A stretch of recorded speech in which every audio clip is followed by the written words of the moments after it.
ரொம்ப பேர் கேட்பாங்க, சந்துரு வாட்ஸ் யுவர் சீக்ரெட் அப்படிம்பாங்க. ஒண்ணுமே இல்ல, நான் கமிட்டா இருப்பேன், அவ்வளவுதான். சோ எப்பயுமே நம்ம வந்து ரிசல்ட்ட நோக்கி போக கூடாது. நீங்க வந்து டெய்லி வந்து தியானம் நீங்க பண்ணும் பொழுதே ஒரு வந்து வார்த்தை வரும்.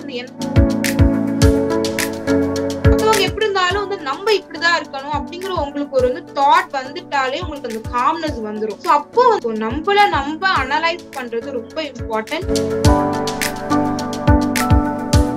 ஆப்பர்ச்சுனிட்டி வந்து கிடைக்கிறது வந்து எல்லாத்துக்குமே கிடைக்கும். ஆனா அதை வந்து எவ்வளவு பேர் யூஸ் பண்றாங்களோ நம்ம வந்து அந்த அளவுக்கு தான் நம்ம வந்து முன்னேறுவோம் அப்படின்னு சொல்லுவேன். நான் வந்து ப்ராக்ரஸ் தான் உங்களுக்கு இம்பார்ட்டன்ட். இன்னைக்கு பண்றதை விட நாளைக்கு வந்து ஒரு வந்து 0.1% அதிகமா பண்ணீங்கன்னா போதும், அவ்வளவுதான். சிம்பிள். எங்க அப்பா ஒரு தடவை என்கிட்ட வந்து சொன்னாரு. சோ வந்து நமக்கு வந்து சொல்லி கொடுக்கற வந்து வாத்தியார் வந்து நம்மள வந்து எப்போ வந்து பெருமையா நினைக்கிறாரோ அப்பதான் வந்து அவர் ஜெயிச்சிட்டதா இருக்கும் அப்படின்னு சொன்னாரு.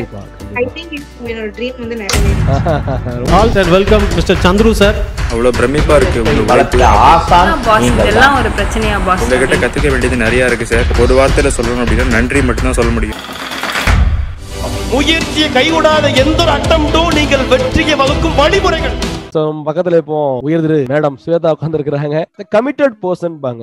ஒரு விஷயம் செய்யணும்னா அதுல முழு கமிட்டடா இருக்கணும், அதான் முக்கியம். ரொம்ப பேர் கேட்பாங்க, சந்துரு வாட்ஸ் யுவர் சீக்ரெட் அப்படிம்பாங்க. ஒண்ணுமே இல்ல, நான் கமிட்டா இருப்பேன், அவ்வளவுதான். கமிட்டடா அன்னைக்கு செய்யணும்னா செய்வேன், அவ்வளவுதான். அது நாளைக்கு பண்ணுவோங்கிற தாட்டே வராது. அதே விஷயத்தை ஸ்வேதா மேடம் நிறைய இடத்துல நான் பாத்துருக்கிறேன். ரொம்ப சந்தோஷமா இருக்கு. She was a stammerer. அவங்களும் ரொம்ப அந்த வார்த்தை தரமாற்றம் இருந்த ஒரு நபர், என்னே மாதிரி. நானும் அப்படிதான் இருந்தேன். இப்ப கிட்டத்தட்ட ஒரு 200 மேடைகள் பேசியாச்சு. அவங்களும் ரெடியா இருக்காங்க மேடைகள்ல பேசுறதுக்கு. அவங்களுடைய அனுபவத்தையும் டிப்ஸையும் உங்களுக்கு ஆழமா தர போறாங்க. ஸ்வேதா மேடம், சொல்லுங்க உங்களை பத்தி. நீங்க எங்க இருந்து பேசுறீங்க, என்ன பண்ணிட்டு இருக்கீங்க? ஹாய் சார், வந்து என்னோட பேரு ஸ்வேதா. நான் வந்து நாமக்கல்ல இருக்கிறேன்.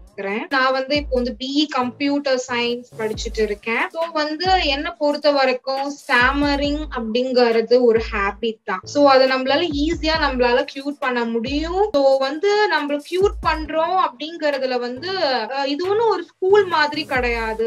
பிகாஸ் நம்ம வந்து ஒரு வருஷம் தான் நம்ம 6th பாஸ் பண்ணிடுவோம் அப்படின்லாம் கிடையாது. ஸோ இந்த விஷயத்த நம்ம வந்து எந்த அளவுக்கு நம்ம வந்து ரொட்டீனா பண்றோமோ அந்த அளவுக்கு தான் நமக்கு வந்து ரிசல்ட் வரும். ஸோ எப்பயுமே நம்ம வந்து ரிசல்ட்ட நோக்கி போக கூடாது. நீங்க வந்து டெய்லி வந்து ஒவ்வொரு நாளுமே நீங்க வந்து எந்த அளவுக்கு நீங்க ப்ராக்ரஸ் பண்றீங்களோ அந்த அளவுக்கு தான் இதுல உங்களுக்கு வந்து ரிசல்ட் தெரியும். சோ நான் இதுல வந்து என்ன பண்ணேன் அப்படின்னு நான் சொல்றேன். ஒரு டிப்ஸ் கூட நம்ம வந்து எடுத்துக்கலாம். சோ நான் இதுல வந்து என்ன பண்ணேன்னா வந்து முதல்ல என்னோட வார்த்தைகளை நான் முதல்ல ஸ்லோ டவுன் பண்ணேன். சோ அதுதான் நான் பண்ண வந்து முதல் விஷயம் வந்து அதுதான். சோ வந்து அப்படி பண்ணும் போதே நம்ம நல்லா வந்து ரியலைஸ் பண்ண முடியும். நமக்கு அப்படியே ஒரு ஸ்மூத்தா இருக்கும். அந்த ஸ்மூத்னஸ் வந்து நம்மளோட வந்து மனசுக்குள்ள வந்து சரி நம்ம ஏதோ ஒரு ஸ்லோவா பண்றோம் அப்படிங்கிற ஒரு காம்னஸ் கிடைக்கும். சோ இதுதான் நான் பண்ண வந்து முதல் விஷயம். சோ ரெண்டாவது வந்து நான் என்ன பண்ணேன்னா வந்து நிறைய நான் கோவப்படுவேன், தேவையில்லாத விஷயத்துக்கு கோவப்படுவேன். சோ அந்த மாதிரி பண்ணேன். சோ அந்த மாதிரி நான் வந்து நிறைய கோவப்பட்டு இருந்தேன். சோ அதுக்கப்புறம் இந்த வந்து பிராக்டிஸ்குள்ள வந்து ஒரு வந்து தியானம் இருக்கு. அந்த தியானம் நீங்க பண்ணும் பொழுதே ஒரு வந்து வார்த்தை வரும். என்னன்னா நம்ம வந்து எல்லாருமே இந்த உலகத்துல நல்லவங்க தான். சோ ஏதோ ஒரு சூழ்நிலையில வந்து அவங்க வந்து தப்பு பண்றாங்க அப்படிங்கிற விஷயம் உங்களுக்கு தாட் ஆகும். சோ அந்த விஷயம் நீங்க வந்து ஒவ்வொரு தடவை நீங்க பேசும் பொழுதும் உங்களோட வந்து மைண்டுக்கு அது வரும், கண்டிப்பா வரும். நீங்க அந்த பிராக்டிஸ் ஒழுங்கா பண்ணீங்கன்னா சோ கண்டிப்பா நீங்க பேசும் பொழுது அது வந்து சூப்பரா அது அப்படியே வரும். சோ அப்போ உங்களுக்கு வந்து சரி இவன் வந்து நல்லவன் தான், இவன் ஏதோ வந்து லூஸ் பயனாட்டுக்கு அப்படின்னு நமக்கு வந்து தாட் வந்துடும். மத்தவங்க எப்படி இருந்தாலும் வந்து நம்ம இப்படிதான் இருக்கணும் அப்படிங்கிற உங்களுக்கு ஒரு வந்து தாட் வந்துட்டாலே உங்களுக்கு அந்த காம்னஸ் வந்துடும். சோ அப்போ வந்து உங்களுக்கு அந்த ஸ்டெச் சோ அப்போ உங்களுக்கு அந்த வந்து பொறுமை வரும்போதே உங்களுக்கு அந்த அப்படியே ஸ்லோவா வேர்ட் வரும். சோ அதை நீங்க பிராக்டிஸ் பண்ணிக்கிட்டே இருக்கணும். நீங்க வந்து இமோஷனை நீங்க வந்து நம்ம கண்ட்ரோல் பண்ணணும், காம்னஸா இருக்கணும். நம்ம வந்து ஒரு வார்த்தை நம்ம பேசும் பொழுது நல்லா கவனிச்சு அதை நல்லா உச்சரிச்சு பொறுமையா பேசணும். செகண்ட் இதுதான். சோ தேர்ட் என்னன்னா நம்ம வந்து நம்ம அனலைஸ் பண்றது ரொம்ப இம்பார்ட்டன்ட். சார் வராரு, நமக்கு பிராக்டிஸ் தராரு, நம்ம அதை பிராக்டிஸ் பண்றோம். சோ அது இம்பார்ட்டன்ட் கிடையாது. ஏன்னா நம்ம காலையில வந்து இந்த நைட்டு நம்ம பிராக்டிஸ் கொடுக்குறாரு அவருக்கு, ஆனா அவருக்கு தெரியாது நம்ம எப்படி பேசணும் அப்படிங்கிறது. ஏன்னா வந்து ஜூம் மீட்டிங்ல வந்து ஒரு இதுலயும் வந்து காலையிலயும் வந்து ஈவினிங்கும் வந்து அவர் வருவாரு, பேசுவார், செக் பண்ண. சோ எல்லாத்தையும் தினமும் அவரால் செக் பண்ண முடியாது. சோ நம்ம அனலைஸ் பண்றது ரொம்ப இம்பார்ட்டன்ட். சோ அதுக்குதான் இந்த சிஎஸ்சி ஷீட் அப்படிங்கிறது. சோ நம்ம காலையில வந்து ஈவினிங் மட்டும் கிடையாது, ஒரு நேரமே நம்ம அதை பிராக்டிஸ் பண்ணலாம்.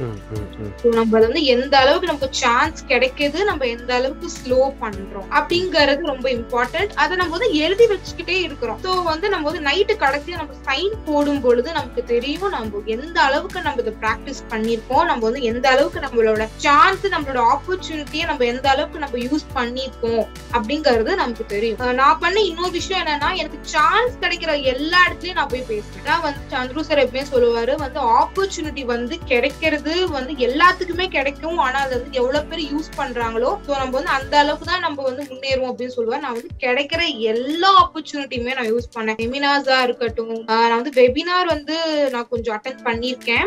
வந்து மோஸ்டா அது வந்து ஆன்லைன்ல இருந்திருக்கு. பட் வந்து இப்ப நான் வந்து ஃபைனல் இயர் படிக்கிறனால வந்து எல்லாமே எங்களுக்கு வந்து ஆஃப்லைன்ல வந்துருச்சு. சோ இப்பதான் நிறைய நான் எக்ஸ்பீரியன்ஸ் ஆகுறேன். சோ நான் வந்து செமினாரா இருக்கட்டும், வந்து ஒருத்தங்கிட்ட பேசுறதா இருக்கட்டும், எங்க போனாலும் நான் பேச ஆரம்பிச்சேன். நிறைய பேசி ஃபர்ஸ்ட் எல்லாம் வந்து என்னோட வந்து சிஎஸ்சி ஷீட்ல வந்து 5 to 5, 6 to 6 அப்படிதான் இருக்கும். இப்போ வந்து 30 to 30, 40 to 40, அதாவது வந்து இது வந்து 1 மணி நேரத்துக்குள்ள 40 to 40 நான் பேசியிருக்கேன். சோ அந்த அளவுக்கு நீங்க வந்து உங்களை நீங்களே வந்து எவால்வேட் பண்ணலாம். சோ அது வந்து நம்ம வந்து ஒரு விஷயத்த நம்ம ரொட்டீனா பண்றோம், அவ்வளவுதான். சூப்பர். நான் மேடத்தை உங்களை பத்தி பேசுங்கன்னா மொத்தம் அவர் இன்டர்வியூ முடிச்சிட்டாங்க. நம்ம வந்து ரொட்டீனா பண்ணணும் வந்து ஒரு விஷயத்த. வந்து இப்படிதான் சாப்பிடணும் நம்ம அம்மா சொல்லி கொடுத்தாங்கன்னா அதை நம்ம வந்து ரெகுலரா பண்றதுனாலதான் நம்ம வந்து 50 வயசு ஆனாலும் இப்படி எடுத்து சாப்பிடுறோம். வந்து ஒரு விஷயத்த நம்ம ரொட்டீனா வந்து நிறைய இடத்துல நமக்கு வந்து கீழே வருவீங்க. அது ஏன்னா வந்து இப்போ ஒரு 100% அப்படின்னா வந்து ஒரு 70% டக்குன்னு வரும். அதுக்கப்புறம் அந்த வந்து ஒரு 90 தொடுறதுக்குள்ள வந்து நிறைய டக்குன்னு கீழே போயிருவோம், டக்குன்னு மேல வரும், டக்குன்னு கீழே போகும், மேல போகும், கீழே போகும், மேல போகும், இப்படியேதான் போயிட்டு இருக்கோம். ஆனா நம்ம அதை வந்து கேப்ச் பண்ணிக்கணும். நான் வந்து விட மாட்டேன், நான் கீழே போனாலும் நான் வந்து வரமாட்டேன், நான் வந்து மேல போயிட்டே இருப்பேன். அது ஏன்னா எனக்கு வந்து 2-3 தடவை அது மாதிரி நடந்திருக்கு சார் எனக்கு. சோ நான் வந்து கரெக்டா அந்த ஒரு வந்து 80% போய் டக்குன்னு கீழே இறங்குற மாதிரி இருக்கும், டக்குன்னு நான் மேல போவேன், கீழே போவேன், மேல போவேன், கீழே போவேன், இதே மாதிரி வந்துட்டு இருந்தது. சோ நான் என்ன பண்ணேன்னா வந்து இன்னும் நான் வந்து நிறைய பேத்துக்கு நான் வந்து பேச ஆரம்பிச்சேன். சோ இப்ப நான் எனக்கு தெரியல நான் வந்து எவ்வளவு பெர்சன்டேஜ் நான் வந்து வெளியே வந்திருக்கேன். நான் வந்து எப்பவுமே பண்றதே இல்ல. சார் சொல்லுவாரு வந்து அடிக்கடி நாங்க ஒரு 6 மந்த்துக்கு முன்னாடி நான் வந்து பிகினிங்ல நான் வந்து ஜாயின் பண்ணும்போது சொல்லுவாரு, நீங்க வந்து எவ்வளவு பெர்சன்ட் நீங்க வந்து ரெக்கவர் ஆயிருக்கீங்கன்னு கேட்பாரு. இதுவே எனக்கு தெரியாது. ஏன்னா நான் வந்து ரிசல்ட்டை பத்தி நான் என்னைக்குமே நான் வந்து நினைச்சதே கிடையாது. ப்ராக்ரஸ் தான் உங்களுக்கு இம்பார்ட்டன்ட். இன்னைக்கு பண்றதை விட நாளைக்கு வந்து ஒரு வந்து 0.1% அதிகமா பண்ணீங்கன்னா போதும், அவ்வளவுதான். சிம்பிள். ரொட்டீன் தான் இம்பார்ட்டன்ட். சூப்பர். தேங்க்யூமா. நான் 2 கேள்வி தான் கேட்டிருக்கேன் மொத்தமே. பிடிச்சு விட்டீங்க, ரொம்ப நன்றி. ஏன்னா ரொம்ப அற்புதம். ஏன்னா எனக்கும் வேலை வைக்கல, ரொம்ப அழகா நீங்களே தெளிவா இதான்பா விஷயம், இதை பண்ணுங்கப்பா போதும், பொறுமையா இருங்க, தெளிவா இருங்க, ரொட்டீன் கொண்டு வாங்க, முழுமையா உழைப்பு கொடுங்க. தட்ஸ் யுவர் கோல் இல்லையா? ரொம்ப நல்லா பேசுறீங்கம்மா, ரொம்ப சந்தோஷமா இருக்கு, மன நிறையமா இருக்கு. அப்படின்னா ஒரு மென்டார் ஒரு முழுமையா ஒரு திருப்தி அவருக்கு எப்ப வரும் அப்படின்னா, அந்த ஒரு புல் எடுத்து போறோம் பாத்தீங்களா, நம்ம அடிச்சு வெடிச்சு வேலை வரணும் அப்படின்னு. அப்போ அதை நம்ம அடிச்சு நொறுக்கும் போது நம்ம கூட நிக்கிறோம் 10 பேர், நாங்களும் ஜெயிச்சு வாரோம் சார். நிறைவேறுச்சுன்னு நான் நினைக்கிறேன். ஏன்னா வந்து எங்க அப்பா ஒரு தடவை என்கிட்ட ஒன்று சொன்னாரு. சோ வந்து நமக்கு வந்து சொல்லி கொடுக்கற வந்து வாத்தியார் வந்து நம்மள வந்து எப்போ வந்து பெருமையா நினைக்கிறாரோ அப்பதான் வந்து அவர் ஜெயிச்சிட்டதா இருக்கும் அப்படின்னு சொன்னாரு. ஐ திங்க் இப்போ என்னோட ட்ரீம் வந்து நிறைவேறிச்சு. ரொம்ப பெருமையா இருக்கு, வேற ஒண்ணும் இல்ல. ரொம்ப தேங்க்யூமா. சூப்பர். இன்னும் வாழ்க்கையில மேல வரணும். தேங்க்யூ. தேங்க்யூ. பாய்மா.